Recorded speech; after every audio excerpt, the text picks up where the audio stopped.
Halo semua, pada kesempatan kali ini saya akan membawakan lesson yang berjudul isomer konstitusional. Nah, sebelum bahas lebih lanjut, kita kenal dulu sama isomer. Apa sih isomer? Isomer itu adalah molekul-molekul dengan rumus kimia yang sama dan sering dengan jenis ikatan yang sama juga, namun memiliki susunan atom yang berbeda atau dapat diibaratkan sebuah anagram. Jadi, seperti kata yang unsur-unsur hurufnya sama, cuma ketika disusun menjadi berbeda. Contohnya kasur dan rusak. Itu kan sama-sama tersusun dari RUSAK. Cuma disusun dengan susunan huruf yang berubah dan menghasilkan suatu bunyi yang berubah juga. Nah, itu diibaratkan seperti ini. Nah, kita lihat diagram isomer dulu ya. Isomer itu terbagi menjadi isomer konstitusional atau disebut juga isomer struktur. Nah, isomer konstitusional ini didasarkan pada connectivity-nya atau kepada terikatnya atom-atom. Kalau ini stereoisomer, ini adalah isomer ruang. Jadi susunan ikatannya sama, cuma saja susunan ruangnya yang berbeda. Nah, pada kesempatan kali ini kita akan membahas isomer konstitusional. Nah, isomer konstitusional sendiri terbagi menjadi 3 jenis, yaitu ada isomer rangka, isomer posisi, dan isomer gugus fungsi. Nah, kita lihat yang isomer rangka terlebih dahulu ya. Isomer rangka itu adalah senyawa-senyawa yang memiliki rumus molekul yang sama, tapi kerangkanya berbeda. Contohnya pada alkana, dan alkuna. Nah, kita lihat untuk alkana, ini ada alkana dengan C4, yaitu butana atau rumus kimianya C4H10. Nah, C4 ini bisa saja kita susun sebagai rantai lurus, jadi seperti ini. Nah, tapi bisa kita susun juga menjadi rantai lurusnya itu C3 dan satu C-nya lagi merupakan cabang. Gitu, berarti cabangnya terletak pada C nomor 2. Nah, kalau kita letakkan pada C nomor 1, itu tidak menjadi cabang, karena tetap dia menjadi rantai lurus yang seperti ini, gitu. Nah, jadi butana itu bisa dalam bentuk rantai lurus, yaitu N-butana, dan bisa dalam bentuk bercabang, yaitu 2-metil propana. Kemudian, kita lihat untuk pentana, yaitu alkena dengan C5, atau rumus kimianya C5H10. Kita lihat isomer yang mungkin apa aja. Nah, di sini kalau kita susun pentana ini sebagai rantai lurus, maka akan jadi seperti ini. Itu kan? Nah, kalau kita susun pentana ini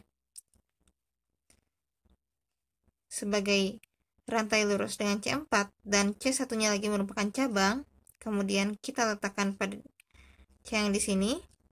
Ini C nomor berapa? 1, 2, 3. Maka namanya jadi 3-metil 1 butena karena ikatan rangkapnya terletak pada C nomor 1. Kemudian kita lihat lagi. Nah, sama juga kita bikin rantai lurusnya itu C4 dan 1C merupakan cabang. Tapi bedanya dengan yang ini, cabangnya itu, metilnya itu kita letakkan pada C nomor 3. Kalau di sini pada C nomor 2, makanya namanya 2-metil 1 butena. Nah, kemudian untuk pentuna atau alkuna dengan C5 atau C5H8, kita lihat. Ini di sini dia kalau kita susun sebagai rantai lurus, maka jadinya seperti ini.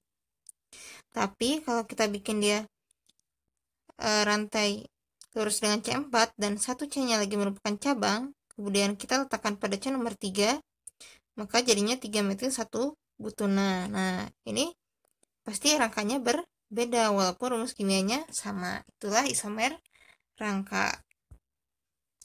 Nah, kemudian selain ada isomer rangka, ada juga isomer posisi. Nah, isomer posisi itu adalah senyawa yang memiliki rumus molekul sama, tapi gugus fungsinya posisi gugus fungsinya berbeda. Contohnya pada alkena dan alkuna. Kita lihat, ini butena, C4H8. Nah, kita susun butena ini sebagai rantai lurus. Dua-duanya rantai lurus kan? Tapi bedanya, di yang atas ini, ikatan rangkapnya kita letakkan pada C nomor 1. Jadi, ikatan rangkapnya terletak antara C1 dan 2. Kalau di sini, ikatan rangkapnya kita letakkan pada C nomor 2. Jadi, ikatan rangkapnya terletak pada antara C nomor 2 dan 3.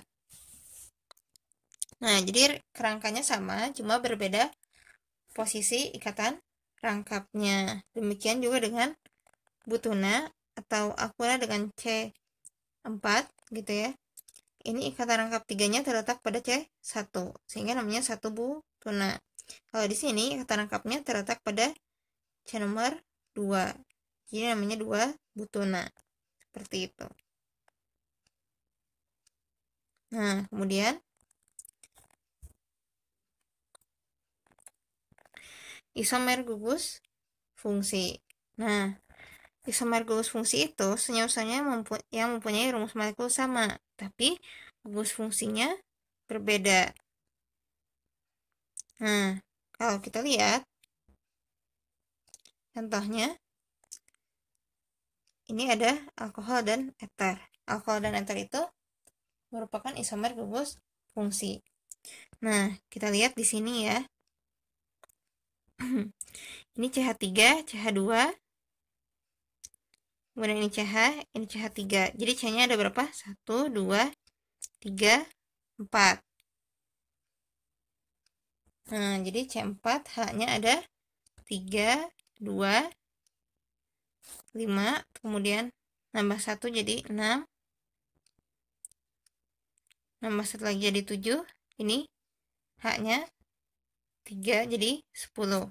Dan ini ada 1 O, jadi C4H10O. Rumus kimianya. Kemudian ini C-nya 1, 2, 3, 4. Ini juga C4, H-nya 3, 2, 5. Ini juga 5 berarti. Nah, jadi H-nya 10. Dan ini O, jadi C4H10O. Gitu. Nah, jadi rumus kimianya sama kan, C4H10O.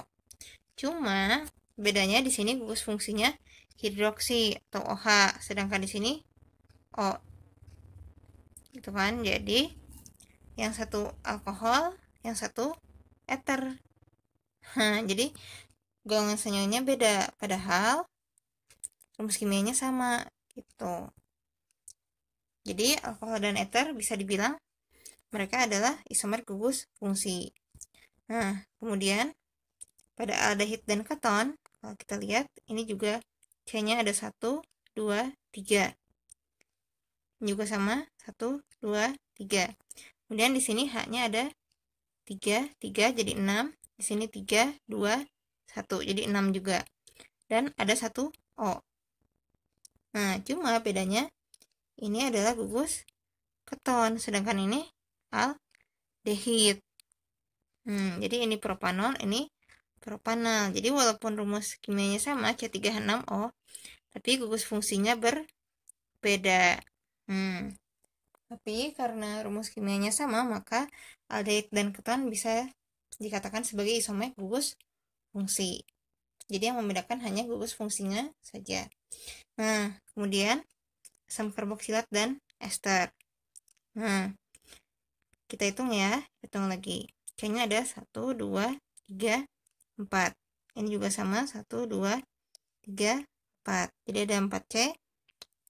H-nya ada 3, 2, 2, 1. Jadi ada 8. Di sini 3, 2, 3. Jadi ada 8 juga. Dan ada 2 O. Di sini juga sama ada 2 O. Tapi ini adalah asam karboksilat, sedangkan yang ini adalah ester. Jadi yang satu asam butanol, yang satu etil asetat.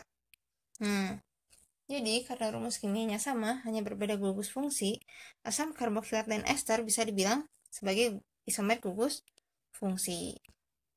Oke, sekian dari saya. Terima kasih.